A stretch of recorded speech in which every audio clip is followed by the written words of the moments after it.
So I mentioned we're using the sanctified art material this Advent. The worship committee decided to do that partly to save us all some work. They provide a lot of the written pieces, a nice theme, some beautiful artwork. And also we were drawn to the theme of how does a weary world rejoice?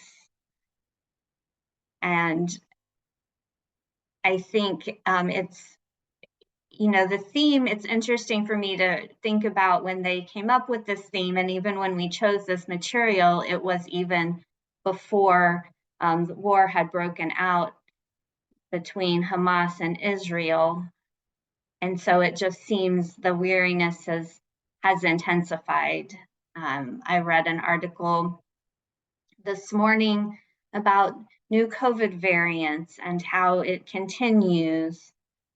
There's gun violence. Just this week in Lawrence, someone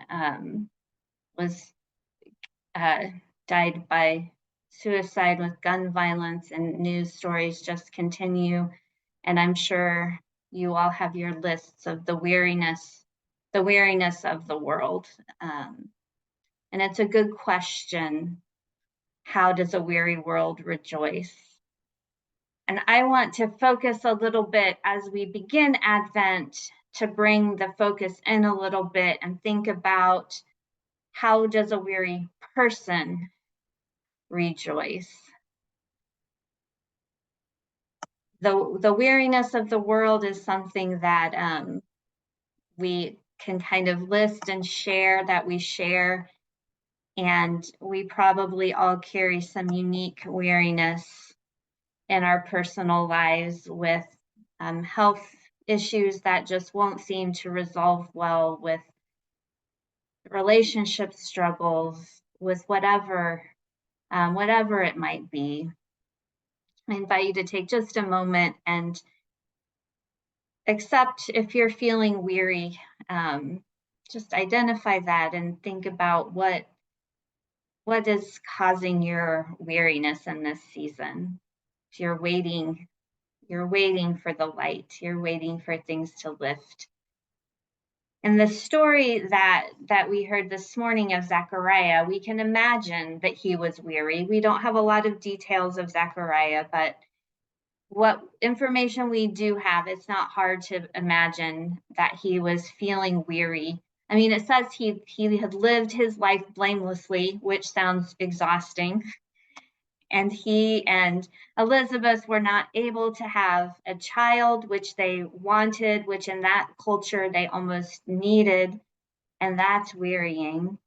He's serving as a priest, which is a huge responsibility. And right now, his section is on duty, right? His work has a lot of weight to it. And in that image that we saw of Zechariah, while Roger was reading, it's from Reverend Lauren Wright Pittman. The clothes that Zechariah was wearing are based on descriptions from the Hebrew scriptures of what priests were required to wear when they entered the temple. And Reverend Pittman, in her artist statement, writes, "I ruminated on this image, a weary priest wrapped in layered fabrics, colors, symbols, textures, and rare stones that proclaim God's providence and power. I often try to neglect my weariness by putting on a veneer of unwavering trust in God, while feeling like I may suddenly unravel into a pile of beautifully curated threads, stones, and gold accessories." And I really appreciate her confession here of this feeling that is all just going to unravel. And I especially appreciate that in this season when we just see the photos of all the smiling families and the shiny decorated houses and all the social media posts of the picture perfect meals and cookies and those Christmas letters. Some of you may write them.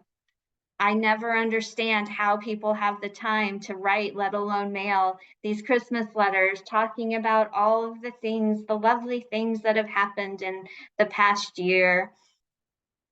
And it's good for us to remember, especially right now, that no matter how well put together somebody looks or how well you manage to present yourself to the world, that the weariness may still be there, threatening to unravel us.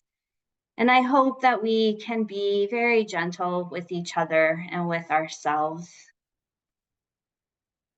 And here's what strikes me about Zechariah in this story. It seems that his weariness prevents him from fully receiving the good news that Gabriel tries to deliver, right? How does a weary person rejoice? Not very well. In Zechariah's case, he doesn't respond to the good news with rejoicing. He responds to the good news with fear, right? It says fear overwhelmed him. He responds with disbelief. He says, "How shall I know?" He responds, of all things, by arguing with the angel Gabriel, which I do not recommend, but he says, right, but I'm too old. My wife is too old. We can't have a kid. It seems that Zechariah is too weary to even imagine a reality beyond his weariness.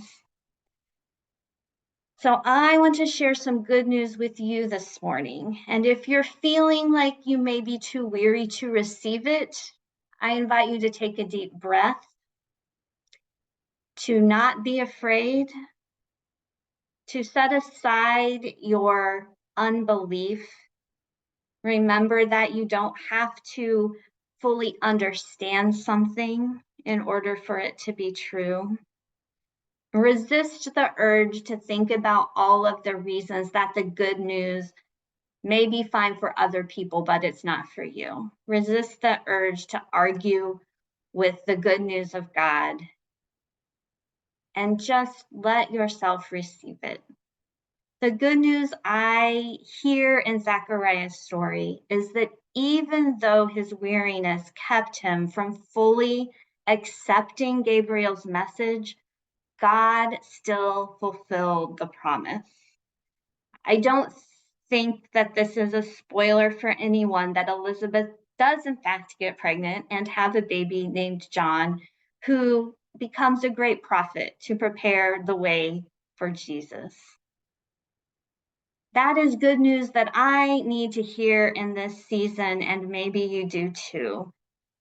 As weary people in a weary world, we need to know that the goodness of God in this world does not depend on our ability to make it happen or even our ability to understand it or receive it. How does a weary person rejoice?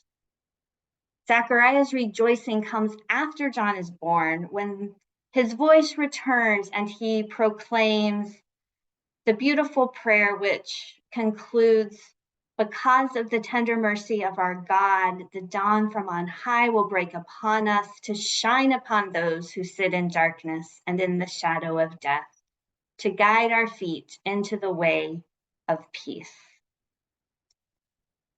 Usually when we hear this story, we think of Zechariah's imposed silence as a punishment. But maybe those 9+ months of silence were exactly what his weary spirit needed.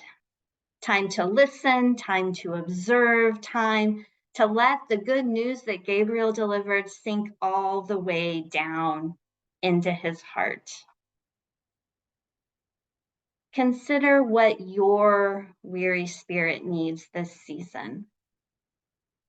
I encourage you to cultivate some spaces for silence, some practice of paying attention to the world around you in new ways, a commitment to receive whatever good news comes to you in whatever frightening or weird or unexpected way that it might come, to receive that good news and let the goodness of God sink all the way down into your heart. Amen.